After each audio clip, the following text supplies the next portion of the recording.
Ladies and gentlemen, boys and girls, it is your boy Byron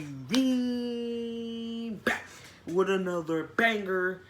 And I haven't posted in a few months, but who cares? It's not like I got a lot of subscribers on here wondering what I'm doing anyway. And I only really get on here to talk my shit. So before anything else goes any further, the topic of this video, we're going to be talking about the NBA return. We're going to talk about the Lakers-Clipper final potential matchup. And we're just going to give a little overview of what we think about the whole process that they're going through anyway. Bang, bang. So without further ado, before you even go any further in this video, go ahead and subscribe and give it a thumbs up if you think that this is going to be a good topic. Or if you want to wait to the end, I'm cool with that too. If you're like, well, I ain't going to like it because I might not like what you say, that is cool. That is cool. Just, hey, give me a thumbs up, a thumbs down, something. Don't just watch it and leave the views. I want the views and the number of ups and downs to be the same, okay? All right. So first, we already know earlier this week, they came back and they said July 31st is when the NBA is coming back, and I couldn't be more happier. The thought of having to go through summer without watching any sports, it was getting on me. And basketball at that. I'm a basketball fan forever. Forever. And so they already said 22 teams going down there to Orlando, and that's where they're going to battle it out. And so first, I'm going to start with my kind of overview of the teams outside of the playoffs right now that have to play their way in. And those teams are the Portland Trail Blazers, New Orleans Pelicans, Sacramento Kings, the Phoenix Suns, and then you have that bubble team in Memphis Grizzlies who actually hold the 8th spot. All right? And I think I'm missing somebody else. Sacramento Kings, Phoenix Suns, San Antonio Spurs, Pelicans. And yeah, I missed one of them, but you already know. You can go look. We're not going to really worry about the East, really. We all know when it came to the NBA making that decision, it was mainly for the West. But if they're going to keep it, if they're going to do the same thing with the West, they had to do the same thing with the East, because then you would have had the Wizards who would have almost complained. But I mean, let's obvious the Wizards had the worst defense to me in the whole NBA. I love to see a team score 150, but if both teams are scoring 150 points, 140 points a game, that is just too much. That means no defense, all offense. And I mean, it's either you really good on offense or you just really bad on defense. And I've watched some of their games. To me, it's just that they're bad on defense. So, all right, like we said, I honestly just personally think to the Sacramento Kings and the Phoenix Suns, I think they brought you guys along. But I think in anybody's mind, the percentage of y'all actually getting to that play-in spot or getting that 8th seed is not likely at all. Like, there's no disrespect to my boy Devin Booker or De'Aaron Fox. I just don't think it can happen. I just don't think that they have enough firepower on their teams personally to do it. They do have some nice solid teams because, the Phoenix Suns, they got Ricky Rubio, they got DeAndre Ayton, they got Kelly Oubre. They got a nice little squad, but I just don't think it's enough for them to challenge the other teams in doing this. So at the bottom, I would probably have the Sacramento Kings. There's likely chance to get into the playoffs. Then next, I'd have the Phoenix Suns because I feel like Devin Booker in a play-in game, if it was them two head-to-head, I think Devin Booker would carry the Suns over the Kings. Next is where I have the San Antonio Spurs. And I think we look at this and we underestimate them because we've seen them all year. They haven't really been that good. But I'm telling you, they have, if not the best coach, one of the best coaches in NBA history, in Greg Popovich, coaching them. So I believe that he is going to have them in the right mindset and game mode getting down there. And I think they're going to be the sneaky team that's going to creep into that 8th spot. I think most people are building the hype around Portland and the Pelicans as being the most likely two, and I believe those are. But I'm saying don't forget about the Spurs. They still have LaMarcus Aldridge. They still have Patty Mills. They still have DeMar DeRozan. They still have a bunch of little pieces. And like I said, they have one of the best coaches in NBA history. So don't count them out yet. Next, so we have San Antonio. They're in the middle right there. Next, we have the Pelicans. And I know some of you guys may say, why don't you have the Pelicans in that first spot to get into the playoffs? If they would be the #1 contender to choose or beat the Grizzlies. The reason why I know is because of youth. They do have some veteran players, but they don't have their star players are not proven as far as playoff wise.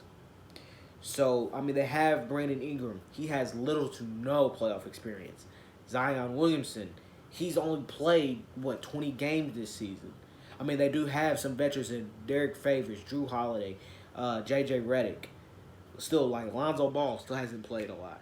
He still hasn't, played in the postseason a lot. Josh Hart, no. I do think they would give the best potential matchup. I would love to see them play the Lakers in that AC because you still, I was like I said, you have the Zion, who's supposed to be the next LeBron James, looked at as one of the most dominant players coming into the league since LeBron James has came. And then you have that little whole trade scenario that went down. You have Lonzo Ball, Josh Hart, and Brandon Ingram having a chance to play it out in a 7-game series against the team that traded them. You know they're going to be trying to go in LeBron and AD's back the whole time. You know that they're gonna clash. You feel me? And then, all right, so that leaves the last spot going to the Portland Trailblazers. And I feel like a lot of people they're surrounding a lot of hype, and I'm actually kind of buying into it. Like a lot of people saying that they're getting Nurkic. If Nurkic comes back and Zach Collins come back, are they really gonna be that good? You telling me those two players can do it? And I'm like, yes, I kind of do believe that would allow them the power and the punch to do it because I was like, what you got to I think injuries has plagued them the whole season. And they could be just adding those two players, they turn into a deeper team. They go from being like an 8-player deep team to being a 10-player because those two players are definitely going to get minutes in the game. They're going to get minutes.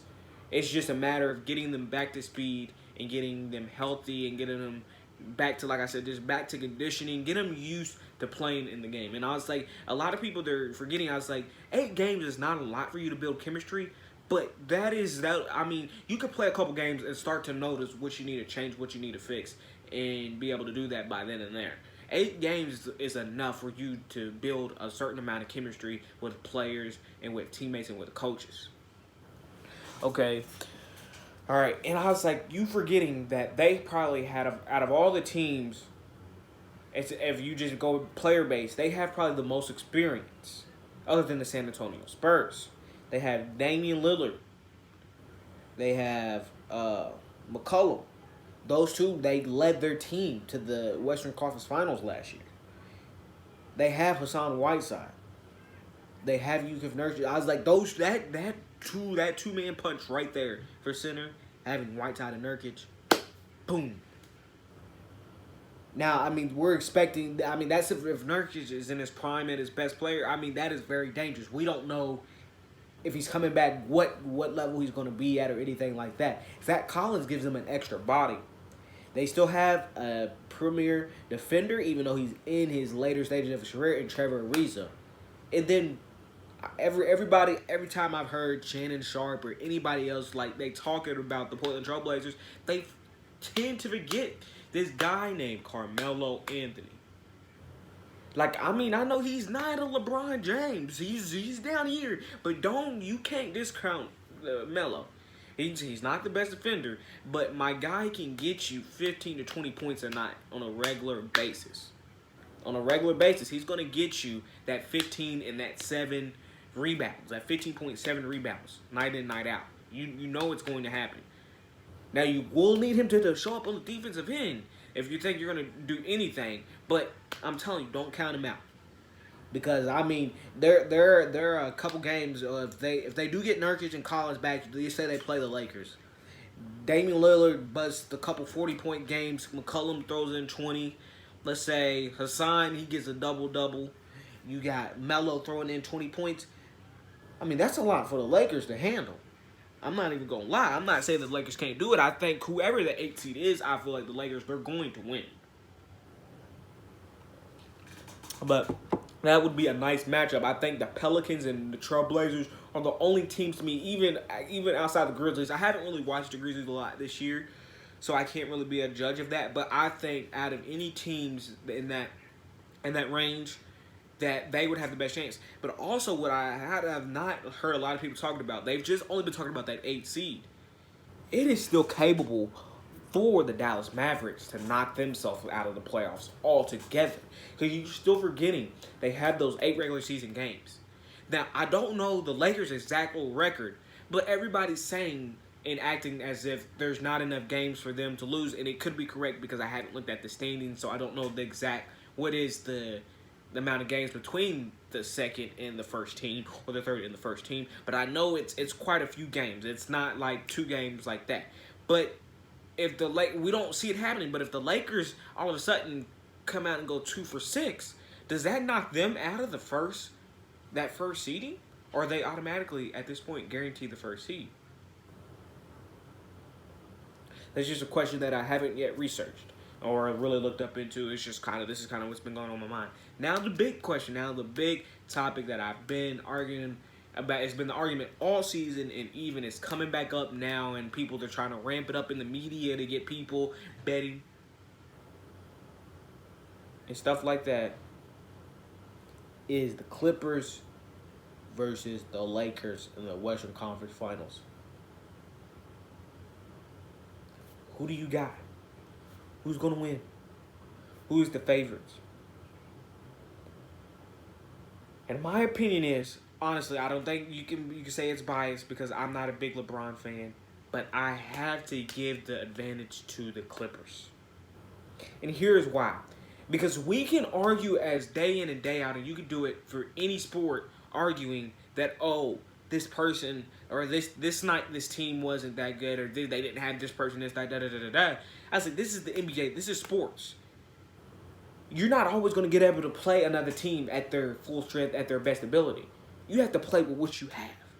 You have to play with what you got. And in 3 games this season, the Clippers have won 2 to the Lakers 1. Now, they were scheduled to have 4 games that series. And I don't think they've exactly released the schedules for the 8-game remaining schedule. Who's to know if that's a matchup that they have? They could possibly have that matchup. And so that is my thing. I was like, because now I've always my cousin. He's a big Lakers fan. And he's like, well, LeBron and them, they just weren't ready for this night. Well, this is. I was like, you can't blame their loss on mistakes, because I was like, mistakes can happen anywhere, anytime, any place. It's all about who's there in the moment, who takes it for granted. And that's what I believe the Clippers have done. They have showed that even though they may not be at full strength, here, this is what we're going out here. We don't care if you say that your chemistry is not there, yada, yada, yada. We here to play. And they have won 2 games. Now, I will say that when the Lakers did win that 3rd game, it seemed like they had everything clicking. They had everything clicking for them. They were going good. They were going straight. They were doing everything that they needed to do in order to be that team. But still, I think if it's going to take for you to beat the Clippers for Avery Bradley to score, 24 points in 4 games or 7 games, or at least 4 wins for you to beat them, I think that's a tall task. Avery Bradley, he's a great player. He's a good defender. But can you really depend on him to bring you 24 points a night? If I'm a betting man, I'm not going to bet money that he's going to score 24 every night. He had the hot hand and he was going. I was like, but that's the NBA right there. That's the NBA. People that don't have a hot hand for the whole season or the rest of the games, he was 2 for 7 combined in the other 2 games from 3-point range. Ended up hitting 6 in that game. But honestly, I just think the Clippers are too deep. And especially even though that they got beat by the Lakers with the new additions, I still think that is a tall task for the Lakers to be able to handle that deepness. I was like, because here's the thing, which you run into the problem with the Lakers. They have their starting lineup in Avery Bradley, Danny Green, LeBron, AD, JaVale McGee. That's their starting 5. When you bring off those people off the bench, you say, okay, Rondo, he has experience. But really, when you see them play this season, the question in your mind is, what do the Lakers do in that second unit? When LeBron or AD is not on the floor, and especially when LeBron's not on the floor, how are they reacting? And I mean, when LeBron's on the floor, it's more like when he's off, it's to me, they get a lot of one dimensional if AD's in there, and it's mainly we're gonna try to use his size advantage, and it's worked to some extent, but then it's not worked. So it's kind of tit for tat right there. But like that's just like I said, that's just my opinion. I know this video is getting long, so I'm gonna get off here.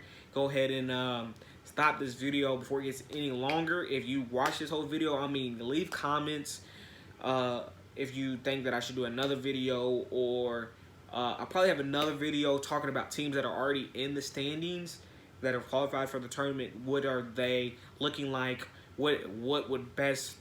I'm probably going to talk about the East. I'm probably going to talk about the East in another video. I may even do that tonight because I'm really not doing anything. I'm really bored.